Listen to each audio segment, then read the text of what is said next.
네, 안녕하세요. 우리 또 두 번째 우리 대화의 기술 강의를 들으러 오신 우리 여러분들을 환영하고요. 우리가 오늘은 함께 듣기의 기술이라는 제목으로 강의를 한번 나눠보고자 합니다. 제가 강의 때 계속 딸에 대한 이야기를 많이 하고 있는데요. 요즘 제 딸과 경험하는 것들이 특별히 대화와 관련해서 경험하는 것들이 많아서 그래요. 제가 퇴근을 하고 집에 가면 제 딸은 인사보다 더 급한 게 있어요. 저를 딱 보자마자 제가 존댓말을 제대로 못 가르쳤거든요. 아빠, 일로 와봐. 막 계속 그럽니다. 여기로 와보라는 거죠.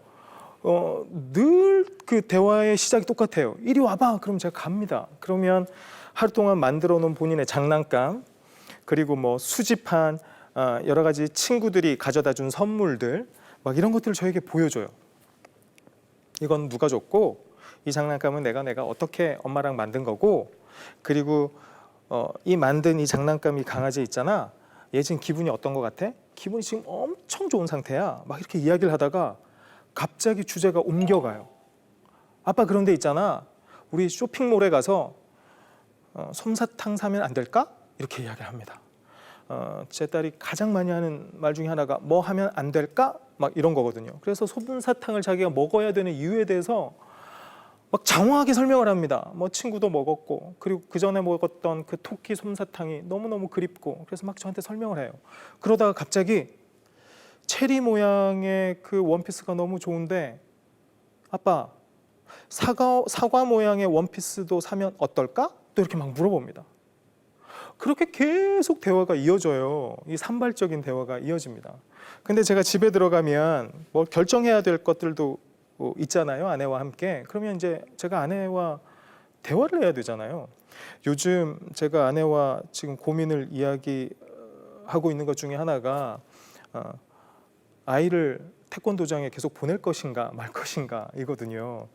왜냐하면 아이가 도장에 가서 앞구르기를 하는데 앞구르기가 잘 안 된대요. 그래서 굉장히 심한 상처를 받고 안 간다고 해서 이걸 계속 보내는 게 맞을까? 보내지 말아야 될까? 뭐 이런 이야기를 하고 있는데, 그런 이야기를 아내와 시작하잖아요. 그러면 시작하자마자 아이가 제 눈을 똑바로 보고 이렇게 이야기를 합니다. 아빠, 내가 말하고 있잖아. 왜 엄마한테 이야기해? 내가 말하고 있는데.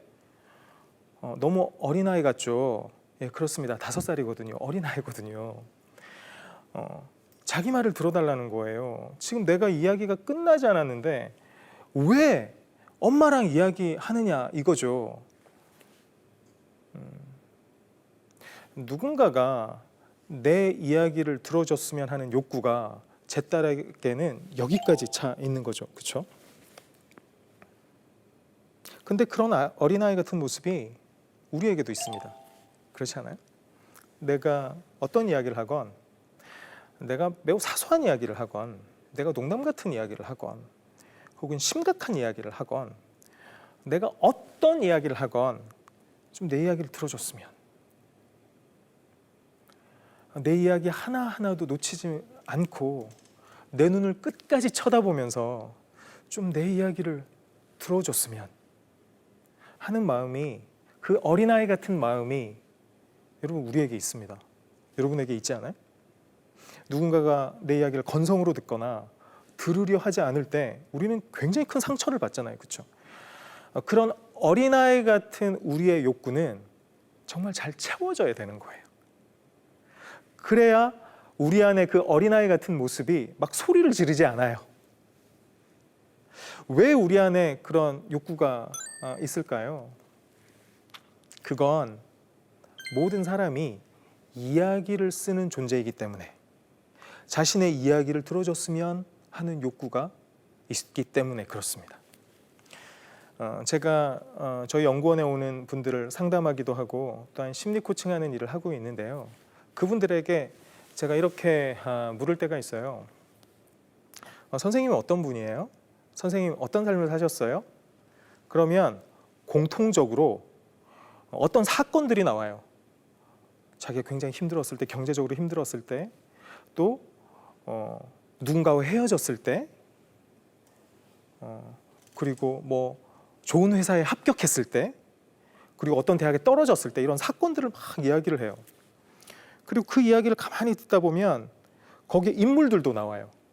자기에게 큰 상처를 줬던 사람, 그 가운데서도 자기에게 희망이 되어주고 그리고 자기를 격려해주고 용기를 줬던 사람, 그리고 자기가 사랑했던 사람, 자기가 미워했던 사람, 이런 캐릭터들, 등장인물들이 있어요.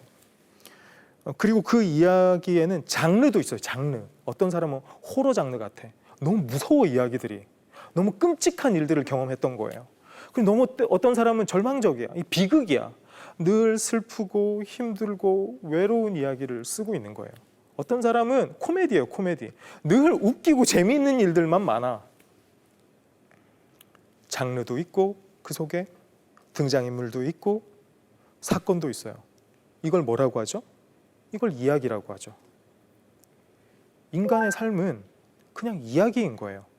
좀 더 극단적으로 이야기를 하면 인간은 그냥 이야기예요. 이야기를 쓰는 존재가 사람이고요. 그래서 사람을 스토리 메이커 이렇게 부를 수 있을 것 같아요. 이야기를 만드는 자. 그래서 우리 각자 사람들은요, 이런 자신이 써가고 있는 이야기를 들어줄 사람을 필요로 해요. 여러분, 소설가가 소설을 그냥 쓰지 않죠. 자기만 보려고 쓰지 않잖아요. 누구한테 들려주려고 쓰잖아요. 그 이야기를. 우리도 똑같아요. 우리는 각자가 소설가 같은 사람이거든요. 내 삶의 이야기를 들려주고 싶어요. 그래서 듣는 사람, 경청자가 필요해요. 요즘 나오는 그 심리학 논문들 중에 재밌는 연구 결과들이 굉장히 많은데요. 그 중에 하나가 이런 것입니다. 우리의 이야기를 들어줄 사람이 없잖아요. 여러분, 우리가 어느 순간 되게 힘들 때, 그리고 되게 외로울 때 말이에요.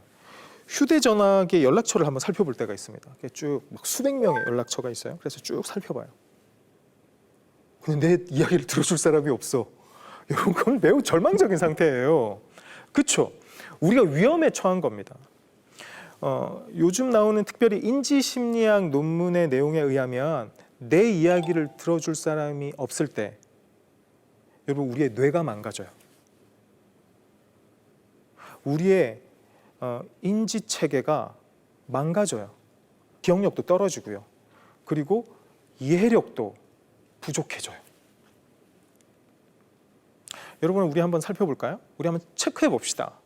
우리에게는 진짜 경청자가 있는지, 우리에게는 내 삶의 이야기를 잘 들어줄 사람이 있는지, 그래서 우리의 뇌는 건강한지, 우리가 치매로부터 안전한지 우리 한번 점검해 봐요. 먼저 첫 번째, 대화가 필요할 때 말을 들어줄 누군가가 있으세요? 좋네요. 두 번째, 해결하고 있지 못하는 문제에 대해 좋은 조언을 해줄 조언가가 여러분의 옆에, 여러분 주위에 있습니까? 사랑과 애정을 주는 사람이 있어요? 내가 이렇게 가만히 있어도 나를 수용해주고 나를 보듬어주고 사랑을 표현해주는 사람들이 있어요? 그리고 감정적인 지원을 해줄 수 있고 기댈 수 있는 사람이 있어요? 나에게 용기를 북돋아주고 나에게 즐거움을 주는 사람, 그리고 내가 기댈 수 있는 사람이 여러분들에게 있어요? 그리고 친하다고 느끼면서 또 남에게 하지 못할 말을 믿고 털어놓을 수 있는 사람이 여러분 있나요? 이런 사람은 우리를 평가하지 않고 비밀을 잘 유지해주는 사람이겠죠? 그런 사람이 있나요? 그리고 그 사람과 원하는 만큼 만나고 있으세요? 여러분, 이 모든 질문에 우리가 긍정적인 대답을 할 수 있어야 돼요. 여러분, 그렇지 않다면요, 우리의 뇌 건강까지 위협받고 있는 거예요.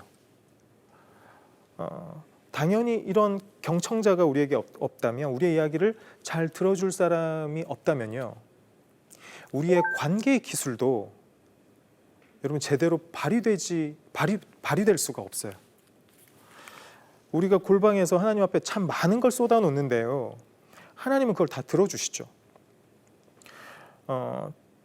수련회 같은 거 우리가 가면 막 합심기도 하지 않아요? 막 수많은 사람들이 막 쏟아놓습니다. 원래 기도는 대화예요. 우리가 하나님 앞에 좀 쏟아놓는 게 있으면 하나님 우리들에게 뭐라고 말씀하시나 이렇게 듣는 시간도 있어야 되는데, 우리가 주로 보면 막 쏟아놓죠. 막 수백 명, 수십 명이 막 쏟아놓습니다. 근데 하나님이 그거 거절하지 않으시고 다 들으신다는 거예요. 여러분, 우리 그렇게 믿으시죠? 저도 그렇게 믿거든요. 그래서 저는 제가 생각할 때에 그리스도인들은 이 경청자가 없어서 뇌손상이 되는 일은 별로 없겠다. 왜냐하면 우리는 하나님이 우리의 이야기를 경청하고 계신다, 그렇게 믿고 그렇게 우리가 경험하고 살고 있으니까요. 하나님은 우리의 경청자가 되시잖아요. 이제 우리 차례입니다. 우리 차례. 이제는 우리가 누군가에게 경청자가 되어줄 때인 거죠. 저는 공감과 함께 이 경청이 우리의 관계를 치유하는 유일한 자원이고 힘이다, 저는 그렇게 생각을 하거든요. 그래서 우리가 이 듣기의 기술을 익히는 게 굉장히 중요합니다. 듣기의 기술, 경청의 기술이겠죠. 근데 경청의 기술보다는 이 순수 우리말인 이 듣기, 저는 이 단어가 좋은 것 같아요. 그래서 듣기의 기술 이렇게 해보았습니다. 듣기의 기술 첫 번째는요, 읽기입니다. 읽기. 여러분, 오디오북 아시죠? 오디오북.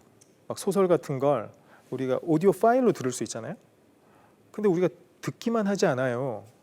그걸 듣다 보면요, 그 스토리들이 내 눈앞에 나타나는 것 같아요. 그래서 그 상황을 내가 읽게 돼요. 듣기보다 더 나아가는 것이죠. 그게 읽기입니다. 읽기. 제가 좋아하는 신형철이라고 하는 그 문학평론가가 있는데요. 그 사람이 쓴 느낌의 공동체라고 하는 책에 이런 내용이 나와요. 제가 한번 읽어볼게요. 제가 이 부분 굉장히 좋아하거든요. 나는 너를 사랑한다. 네가 즐겨 마시는 커피의 종류를 알고, 네가 하루에 몇 시간을 자야 개운함을 느끼는지 알고, 네가 좋아하는 가수와 그의 디스코그래피를 안다. 그러나 그것은 사랑인가? 나는 네가 커피향을 맡을 때 너를 천천히 물들이는 그 느낌을 모르고, 네가 7시간을 자고 눈을 떴을 때 네 몸을 감싸는 그 느낌을 모르고, 네가 좋아하는 가수의 목소리가 네 귀에 닿을 때에 그 느낌을 모른다. 일시적이고 희미한, 그러나 어쩌면 너의 가장 깊은 곳에서의 울림일 그것을 내가 모른다면 나는 너의 무엇을 사랑하고 있는 것인가? 내가 사랑하는 사람이 좋아하는 음악이 뭔지 내가 알아요.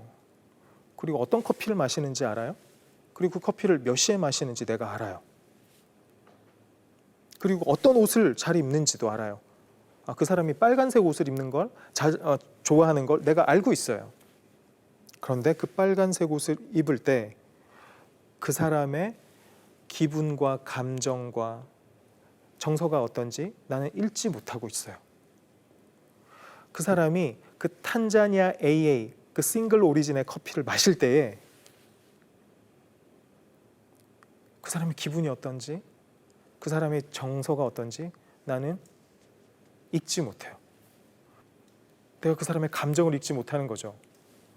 그 사람의 가장 깊은 곳에 그 무엇인가를 내가 읽지 못하고 읽는 거예요. 여러분, 그러면 나는 그 사람을 사랑하고 있는 거라 말할 수 없다라는 거예요.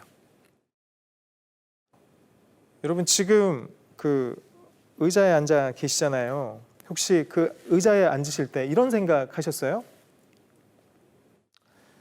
의자에 미안해. 내가 한 2개월 전보다 한 3kg가 찐 것 같아. 그래도 한 1시간 정도 좀 잘 견뎌주겠니? 이런 생각 하셨어요, 혹시? 그런 생각 안 하셨죠? 하셨으면 큰일 나요. 여러분, 저와 함께 같이 병원에 가봐야 돼요. 우리가 그런 생각하지 않아요. 왜요? 왜 안 하셨어요? 그런 생각? 당연하죠. 이 의자는요, 내가 사용하는 거예요. 날 위해 일하는 게 이 의자의 역할이에요. 이런 걸 그것이라고 해요. 그것. 우리가 당신이라고 부르지 않죠. 의자를 당신이라고 부르지 않죠. 당신 괜찮아? 당신 힘들지 않아?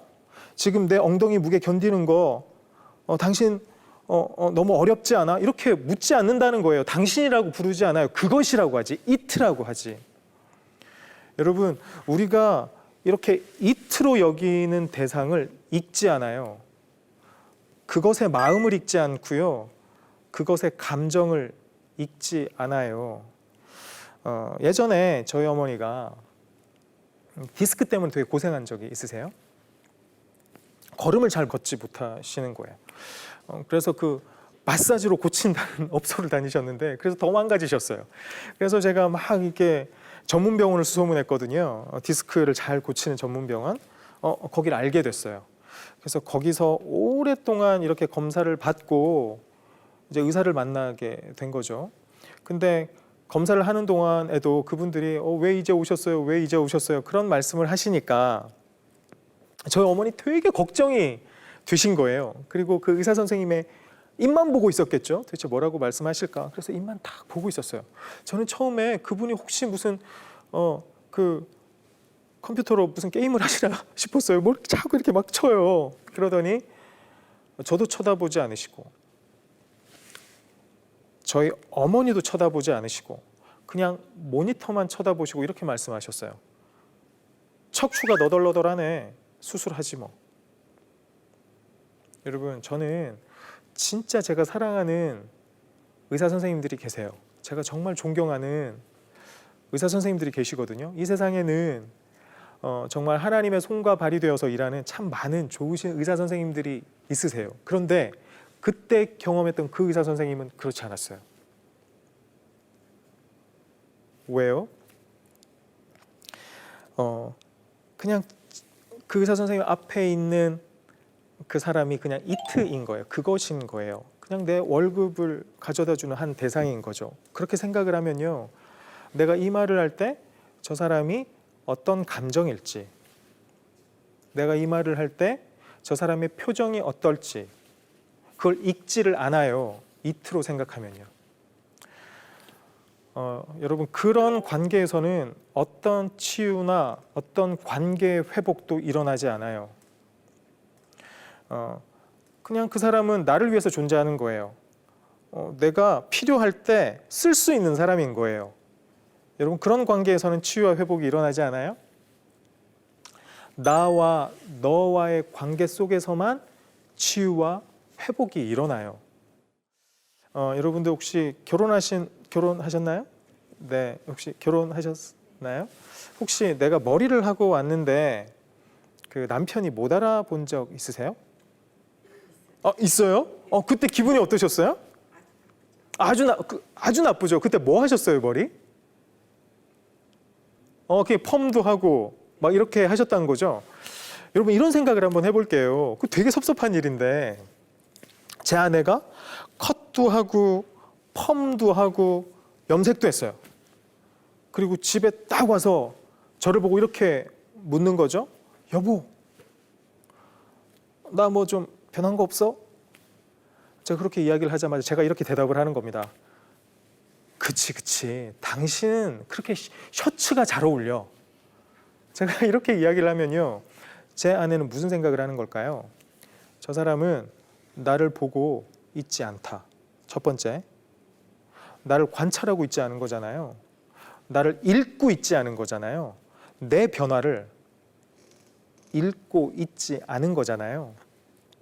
그러면 그 사람은 같이 살아도요, 같이 살고 있지 않은 사람인 거예요. 나에게 부재의 느낌을 줘요. 그럴 수 있잖아요. 그렇죠?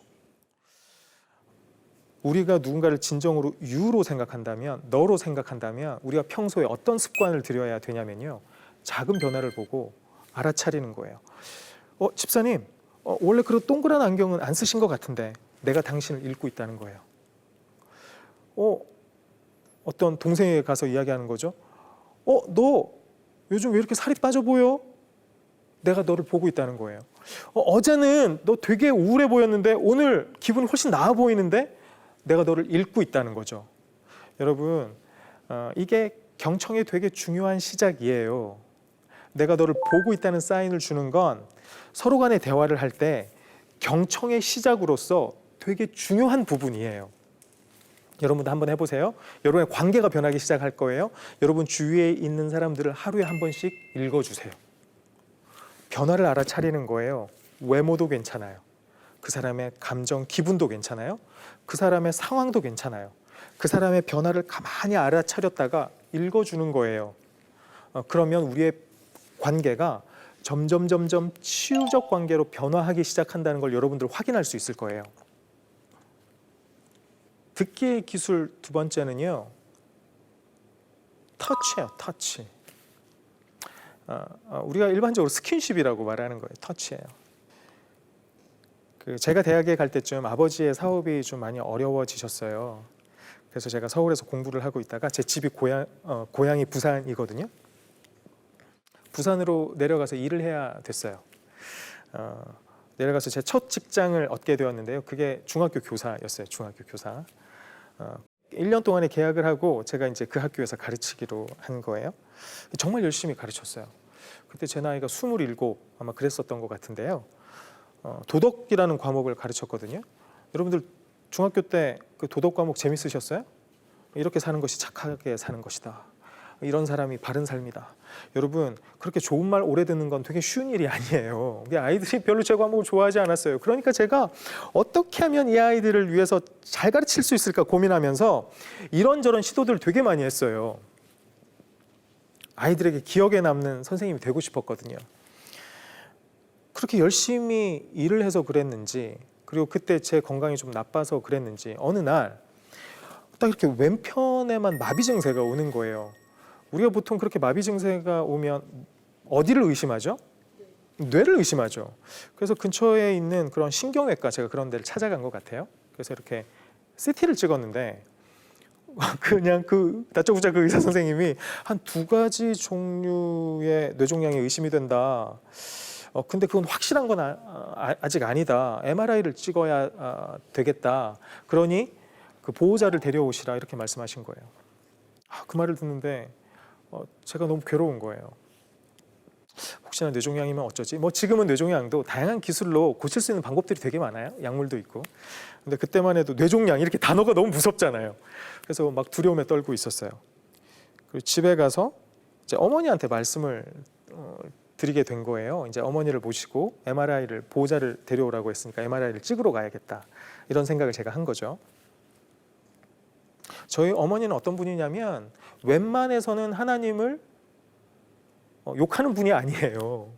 우리가 하나님 욕을 잘 안 하잖아요. 그리고 게다가 불평도 잘 하지 않으시는 분이신 거예요. 어떻게 하면 이 고통 속에서 하나님의 뜻을 찾을 수 있을까 이렇게 되게 애쓰시는 분이시거든요. 그래서 내 이야기를 좀 해도 말씀을 드려도 이 상황을 말씀을 드려도 어머니께서 담대하게 잘 견디시겠거니 이런 생각을 했어요.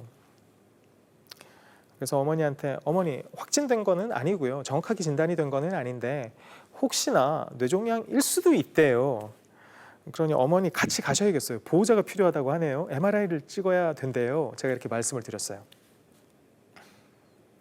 그때 그 장면이 지금 눈에 되게 선해요. 저희 어머니가 저를 한참을 이렇게 쳐다보셨어요. 그러더니 저를 꽉 끌어 안으시고는 몸을 떨면서 울기 시작하셨어요. 막 흐느끼시는 거예요. 그러더니 한마디만 계속 반복하셨어요.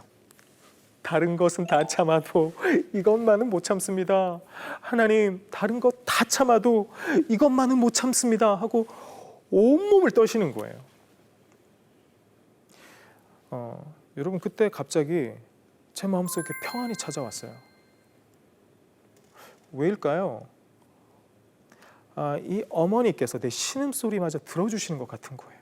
내 불안과 내 두려움, 내 염려를 이 어머니께서 고스란히 들어주시는 것 같은 거예요. 그리고 그냥 그게 어머니께서 들으신다 이렇게 생각이 드는 게 아니라 하나님이 내 불안과 내 염려, 이 두려움을 듣고 계시는구나 이렇게 저에게 경험되는 거예요. 어머니를 통해서. 그 어머니가 나를 그 허그하는, 그렇게 안아주시는 것을 통해서. 여러분, 이 케어라고 하는 단어,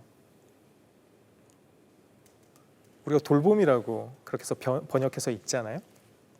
헨리 나우엔이라고 하는 이 영성신학자는 이렇게 표현을 했습니다. 돌봄은 고통당하는 사람들 곁에 있어주되 상황이 호전될 가능성이 없을지라도 계속 있어주는 것. 여러분 이 케어라고 하는 단어가 원시 인도어인 카라라고 하는 단어에서 나왔거든요. 카라. 이 카라가 함께 고통 가운데 몸을 떨다라는 뜻을 갖고 있어요. 여러분 저는 그게 터치라고 생각을 해요. 예전에 제가 교구에서 목회를 할 때가 있었어요. 그때 그 교구원 중에 한 분이 어떤 분이 있었냐면 아이를 갖지 못한 분이 계셨어요. 그 여자 집사님이었는데 근데 7년 만에 아이를 갖게 되신 거예요. 우리가 그 가정을 위해서 정말 열심히 기도했거든요. 너무 감사했어요.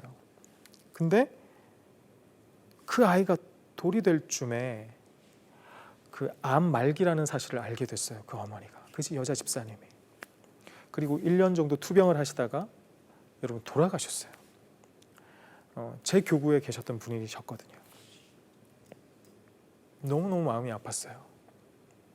그리고 남편 집사님을 볼 때 너무 마음이 쓰라리는 거예요. 저분의 마음은 어떠실까? 저분의 마음은 어떠실까? 그런 분에게 가서 우리가 어떤 위로를 할 수가 있겠습니까? 어떤 말을 건넬 수가 있겠어요? 여러분 정말 절망 가운데 있는 분에게 가서 여러분들 어떤 말씀을 하실 수 있으시겠어요?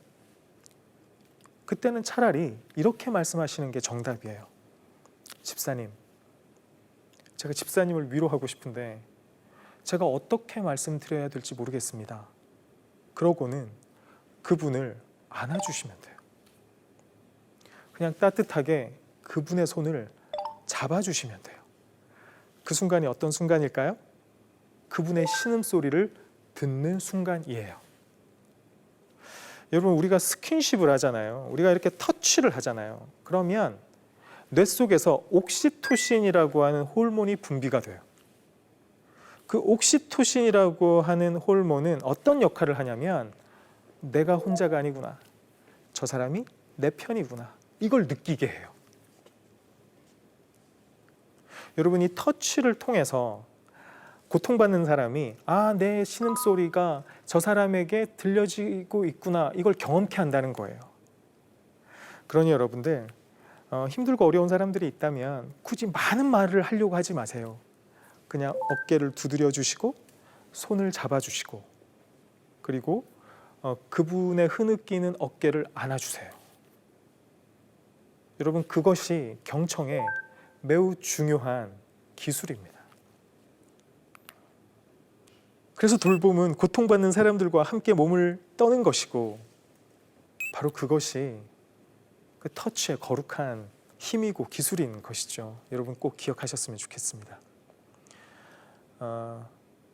듣기의 기술 세 번째는요. 5초의 룰입니다. 5초의 룰. 어떤 사람이 상처를 받고 그 상처받은 자신의 이야기를 나에게 하기 시작을 했어요. 집사님 내 이야기를 좀 들어주세요 라고 나에게 와서 이야기를 하기 시작을 하는 거예요. 그러면 내가 그 이야기를 듣겠죠. 그렇게 쭉 그분이 자신의 이야기를 쏟아놓다가 이렇게 멈추는 때가 있을 거예요. 자신의 가정의 이야기, 자신의 자녀의 고통의 이야기를 계속해서 쏟아놓다가 딱 멈출 때가 있으실 거예요. 그때 바로 내가 이야기를 하면 안 된다는 거예요. 내가 발언권을 넘겨받는 그 순간에도 나는 마음속으로 1초, 2초, 3초, 4초, 5초를 헤아리면서 여유롭게 기다려야 된다는 거예요. 이게 5초의 룰입니다. 이게 쉽지 않아요. 우리는 자꾸 그 사람에게 뭔가를 말해줘야 할 것 같은 의무감에 시달려요. 여러분 그럴 필요 없어요. 5초를 여유롭게 기다리셔야 돼요. 그 사이에 그분에게 할 말이 더 생각날 수도 있거든요. 그래서 어느 정도 말할 때까지 기다리는 것이라 할 수 있냐면 포화될 때까지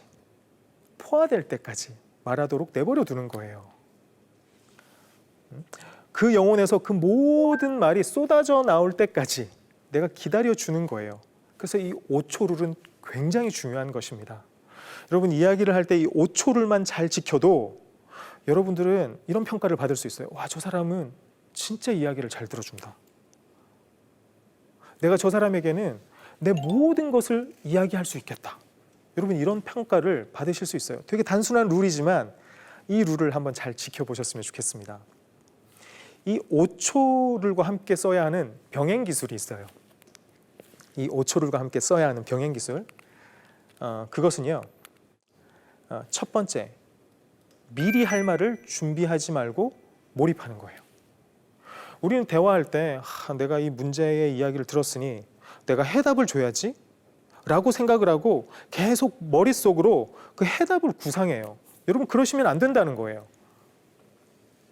미리 할 말을 준비하면 안 돼요. 오직 내 머릿속에, 내 마음속에 내 앞에서 말하고 있는 그 사람의 이야기만 머물러 있어야 돼요. 오직 나는 그 사람의 이야기에 몰입하기 위해서 애쓰고 또 애써야 되는 거예요. 여러분 하실 수 있으시겠어요? 그때 포기해야 되는 것들이 있는데 이거예요. 첫 번째는 저 사람의 생각을 교정해 줘야지. 저 사람은 왜 저렇게 절망적인 생각을 하고 있을까? 저 사람은 왜 저렇게 잘못된 생각을 하고 있을까? 이걸 좀 생각을 교정해 줘야지. 이 생각을 빨리 포기하셔야 돼요. 두 번째는 내가 해결책을 줘야겠다. 그래야 이 대화가 좋은 대화라고 저 사람이 생각하겠지? 이 생각을 빨리 포기하셔야 돼요. 이 두 가지를 빨리 포기하시고요. 듣기에 몰두할 때 하나님이 할 말을 생각하게 하신다는 사실을 여러분 믿으셔야 돼요. 내가 온전히 저 사람의 생각, 그 말에 몰입하고 있으면, 내가 저 사람의 생각과 감정에 몰입하고 있으면 하나님께서 자연스럽게 나에게 할 말을 주실 거다. 여러분 할 말을 주세요. 오히려 내가 자꾸 그때 솔루션을 생각을 하고 해결책을 생각을 하고 저 사람의 생각을 교정할 것을 생각을 하고 있으면 진짜 생각나야 할 것이 생각나지 않아요. 그러니까 5초룰을 지키시면서 이 사람에게 온전히 몰두하라, 이 말씀을 드리고 싶고요. 듣기의 기술 네 번째는 자세예요. 자세. 이 자세를 통해서 어떤 메시지를 전달할 수 있냐면 내가 이야기의 주인공이야, 이런 메시지를 전달할 수 있어요. 무슨 뜻이냐면 내가 이야기를 잘 들어주면 상대방이 이렇게 생각을 하게 된다는 거예요. 내가 이 이야기의 주인공이구나. 저 사람이 나를 주인공으로 만들어주는구나. 이렇게 생각할 수 있어요. 어떤 집사님이 여러분에게 이렇게 이야기를 걸어옵니다. 집사님, 잠시 시간 있으세요? 제가 할 말이 좀 있어서요. 이렇게 말을 붙여오시면요, 여러분이 첫 번째 해야 될 게 있어요. 지금 하던 일을 바로 멈추는 거예요. 예를 들어서 교회 카페에서 여러분들이 노트북 작업을 하고 있었어요. 근데 한 집사님이 오셔서 나에게 이야기를 걸어오시는 거죠. 집사님, 제가 좀 할 말이 있는데 좀 시간 있으세요? 그럴 때 내가 계속 노트북을 하면서 이렇게 이야기를 하는 거죠. 집사님 앉으세요, 앉으세요. 이야기해보세요. 제가 듣고 있어요. 여러분, 이 행동이 어떤 메시지를 전달할까요? 응? 건성으로 듣는구나. 그쵸? 내 이야기를 건성으로 듣는구나. 혹은 내 이야기보다 저 노트북으로 작업하는 게 훨씬 중요하구나. 이렇게 생각을 하겠죠. 하던 일을 멈춰야 합니다. 만약에 멈출 수 없다면 차라리 대화를 이렇게 거절하세요. 집사님, 제가 급히 보내야 되는 메일이 있는데요. 5분 후면 제가 집사님과 이야기 나눌 수 있어요. 잠시만 기다려 주세요. 라고 그 대화를 거절하시는 게 더 나아요. 여러분, 자세의 첫 번째는 스탑이에요. 딱 멈추는 거예요. 내가 하던 일을 딱 멈추는 거예요. 그것만으로도 당신이 저에게 중요해요 라는 메시지를 전달할 수 있어요. 두 번째는요, 부드러운 미소와 함께 눈을 맞추는 거예요. 이렇게 나에게 말을 걸어오는 분에게 내가 이렇게 긴장하고 있거나 여러분 무서운 눈을 뜨시면 안 되잖아요. 그리고 그 사람의 눈 속에서 우리는 참 많은 걸 발견할 수 있어요. 말은 별일 아니에요 라고 그분이 말씀을 하신다고 해도 그 눈빛이 너무 불안과 두려움을 갖고 있을 수 있어요. 내가 부드러운 미소로 그 사람의 눈을 쳐다보면요, 이런 메시지를 전달하는 거예요. 당신의 말이 무슨 뜻인지 당신의 눈을 통해 알고 싶어요. 이런 메시지를 전달하는 거예요. 그 다음에 또 어떤 자세를 취해야 하는가?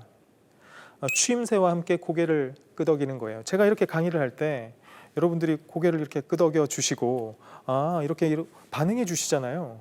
그러면 저분이 내 이야기를 계속 따라오고 있구나라는 생각을 저는 하게 돼요. 그렇구나. 이렇게 고개를 계속 끄덕이면서 추임새와 함께 고개를 끄덕이는 건 당신의 이야기를 단 하나도 놓치지 않을 거예요 라는 메시지를 전달하는 거예요. 여러분, 얼마나 말하는 사람이 기분이 좋겠어요. 얼마나 말을 하는 사람이 신이 나겠어요. 그렇죠? 그리고 개방된 자세로 상체를 앞으로 살짝 기울이는 거예요. 여러분, 개방된 자세가 아닌 건 뭐죠? 이렇게 팔짱을 끼는 거죠. 다리를 꼬는 거예요. 여러분, 팔짱을 끼고 다리를 꼬았다고 한번 생각해 보세요. 이게 어떤 메시지처럼 느껴지세요? 한번 이야기해 보세요. 내가 정확한 솔루션을 드릴게요. 한번 이야기나 한번 해봐요. 이렇게 가르치려 들려는 메시지를 전달할 수가 있어요. 근데 상체를 풀고요. 내가 그 사람 앞에 관심을 표현하면서 기울이면요. 나는 당신을 가르치려는 게 아니에요. 당신의 이야기를 친구로서 듣고 싶을 뿐이에요. 여러분, 이런 메시지를 전달하는 거예요. 이런 메시지를 전달할 수가 있어요. 이런 자세 평소에 취하고 계신가요? 여러분, 대화를 할 때 이런 자세로 하고 계신가요?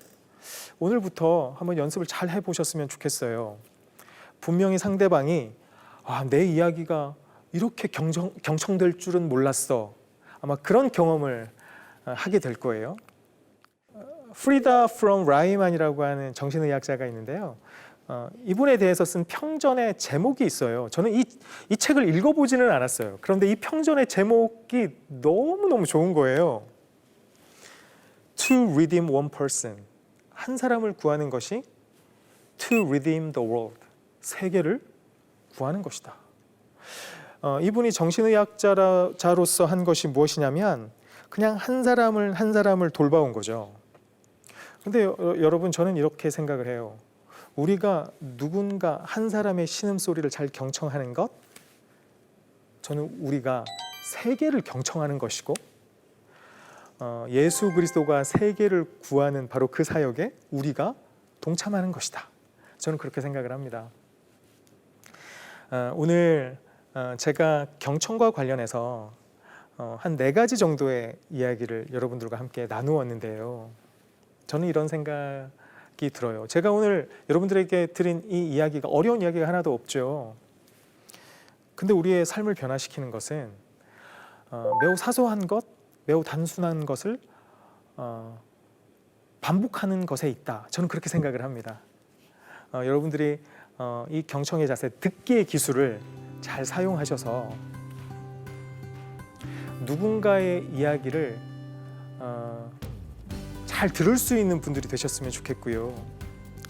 많은 분들이 여러분들과 대화를 할 때 하나님이 내 이야기를 정말 이렇게 들어주고 계시는구나 라고 하는 그런 거룩한 경험을 할 수 있었으면 참 좋겠습니다.